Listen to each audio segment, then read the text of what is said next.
Hello and welcome back to the last deep dive of 2024. We're going to be talking about the latest Everton results at Goodison Park and away from Goodison Park. I'm joined once again by Michael. How's it going with Michael?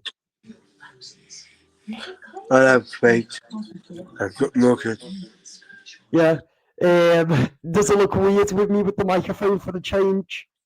Yeah, Yeah, is right, lad. So basically, it's an in-depth, deep dive, all things Everton. We're going to be looking at Everton's last couple of results. I thought that we'll sit down looking at Wolves. Everton did beat Wolves 4-0 at Goodison Park 2 weeks ago, didn't we, Michael? What are your thoughts yeah. on that game? What are your thoughts on that game? Were you shocked? What you expected it? And also, how did you feel when Everton won the 4-0? Good. Do you want to tell us how you felt?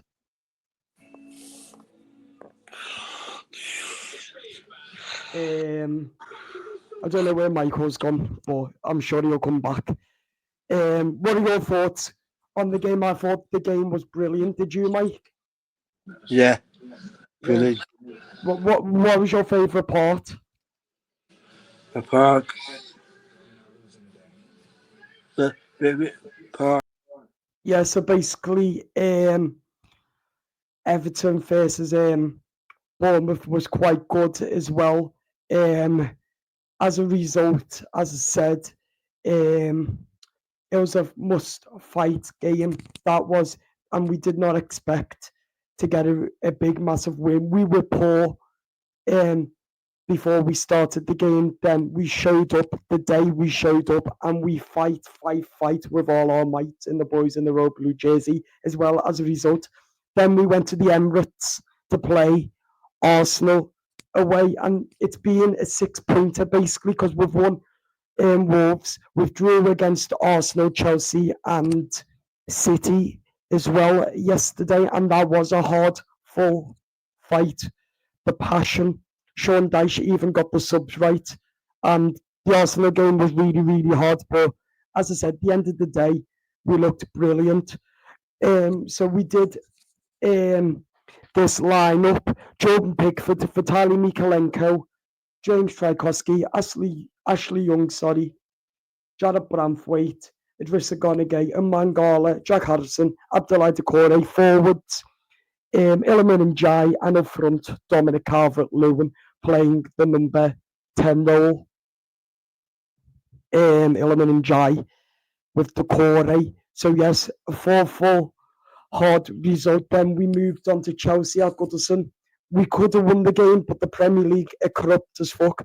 Premier League corrupt as fuck. Premier League corrupt as fuck. Premier League corrupt as fuck. That's the Premier League. During that game, the Premier League were absolute corrupt as, and yeah, they do not deserve to be at the Everton game because that was literally horrendous. Then as we move into City, we were brilliant again. Could have won in the last half. We could have scored. Amanda Breuer, Jack Harrison, and Abdoulaye Doucouré could have all scored. And we could have won it 3-4-2. But it is what it is. A much harder and needed point during the September period. And I'm very, very, very, very pleased that Sean Dyche Toffees fight so hard to get results over the last couple of weeks. And if you asked me a couple of weeks ago, I would have writ off the whole games we've played, but I'll snatch a point off you all day long for the teams who we've played so far this season. I'd also huge credit to the manager, Sean Dyche, where it's due as well, because he set up hard fight as well. And brilliant by Everton manager Sean Dyche as a result. Or as well, obviously, I'm satisfied. Were you with that? Yeah, pleased overall. Odd fixture in the, first of all, the time that, the Boxing Day thing is different. We all know that, but the timing of it. And I think everyone's waiting for Man City. They will pull a result out. There's almost no question of that. And you don't want to be that side. And I thought we've earned the right to not be. I don't think it was a case of waiting for them to not have a good day. I thought we've delivered a strong performance as we have done recently. Certainly on the defensive side and the commitment to that, but also getting later in the game, the way that we've got chances, and broke away. And I know we didn't take them, but when you watch back, I've seen a couple of clips already from the analyst team, and the strength and desire of the side to run forward and try and win that game is very, very pleasing, which shows the mentality is intact. How pleasing was it as well to respond the way we did after an early setback? Because it was an unfortunate goal, wasn't it? And I guess coming to places like this, the game can get away from you quickly. Yeah, it was a very unfortunate goal. Dare I say, a bit of luck landed their way. I thought our shape was good, but we didn't really have that intent that we've been showing lately. Just sort of waiting for the game a little bit. And although the goal was unlucky, it seemed to just give us a lift a little bit. We played more. We looked to play more. We opened the game up a bit more. Still had to defend properly. And we opened it with a good goal and a fine finish for Millie. And then second half, it started cagey again. They had a good start, obviously. We didn't quite capitalise on anything, and they get a penalty, and you're wondering. Then Jordan makes a big save, and then I thought, yet again, our defensive responsibility was excellent. And then we still had them moments to try and win the game. So I was pleased with the mentality once again. Well, you mentioned we didn't take a couple of chances at the end, but the desire to get into those positions, does it sort of reaffirm what we're doing in the plan and the fact that those chances will come about in games like this? Yeah, I mean, everyone spoke about a tough run. All runs are tough in the Premier League, and I wasn't trying to be flippant about it, but I'm not going to change my tune now. It is a tough run. All these games are tough in the Premier League, and coming here, delivering a good performance, but keeping them down to that challenge with no real golden moments and get a lucky goal. Well, obviously a penalty is a golden moment, but you get what I mean. They're not opening us up. I think the shape was good, the desire was good, the commitment was good, and then just finding them killer moments. We know that's been a challenge. It's an ongoing challenge, but we did have moments today when you do. It does frustrate me when we get in some really, really good moments and don't get a shot off with a purpose or a meaning or, of course, a goal. The big moment of quality, obviously, was Illy's goal. He spoke to him earlier, and he spoke about how much he's enjoying the defensive side of the game as well and doing that side of it. How impressed were you with his performance all round today? Yeah, he's learning, and his team play is improving all the time. His Premier League fitness has improved, obviously, which I mentioned when a lot of these players got here. It is different, and his will and desire to do the ugly side of the game as well as the good side of the game. Fantastic finish. He only came off in the end. His calf was tight, and he beginning to look over. And I thought, well, we've got to be cautious, obviously. Shea was the same. We're hopeful nothing in them, 2 injuries, and we're hopeful they'll settle down quick. But yeah, another good shift in from Millie and a moment of real true quality. A quick word on Seamus as well. He mentioned himself how well Ash has been playing this year, but coming into a game like this obviously can't be easy. How impressed were you with the way he came back and the way he did? Yeah, everyone knows his mentality, his professionalism is excellent. Like I say, he's made a call on it himself. We're hopeful it's just cramped, but he felt them last 6, 7 minutes is it's a key time, and he's had to make that professional call. It's not easy when you like Shea, but he's called it, and hopefully we've got away with just a niggly moment rather than anything that's going to keep him out. But no, he's done a fine job today. It does feel like positivity is building at the club now on the pitch, obviously with the results off the pitch, with the takeover complete in the stadium as well. I know you've maintained throughout your time here that we can't get too high and we can't get too low, but is that a message you have to remind the players at this point when things are hopefully looking up?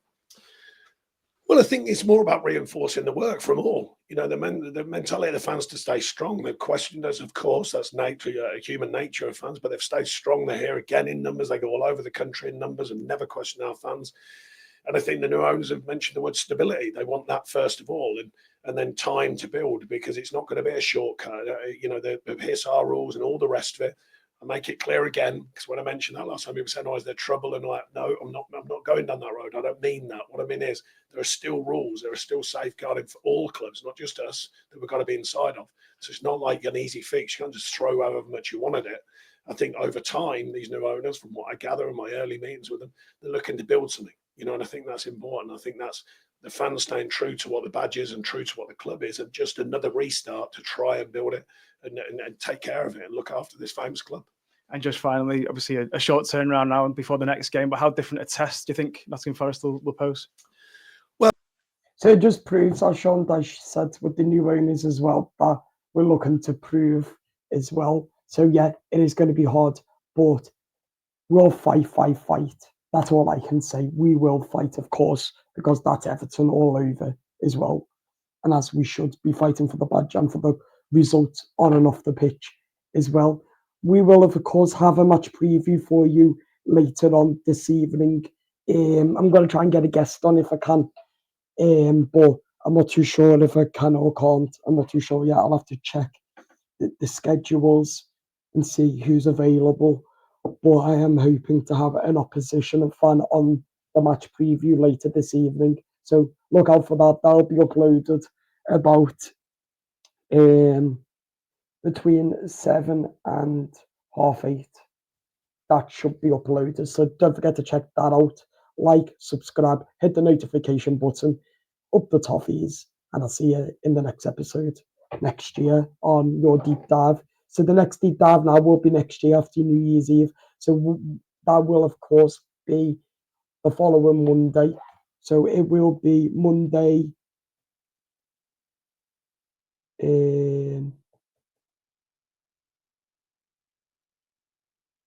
Just checking the schedule. Next Monday, the 6th of January, we'll be back for the first ever deep dive of 2025. So subscribe, hit the notification button, hit the like, subscribe, share for more content, and hit that notification button so you never miss one of these great videos. And of course, we'll be back later for your match preview. Bye-bye.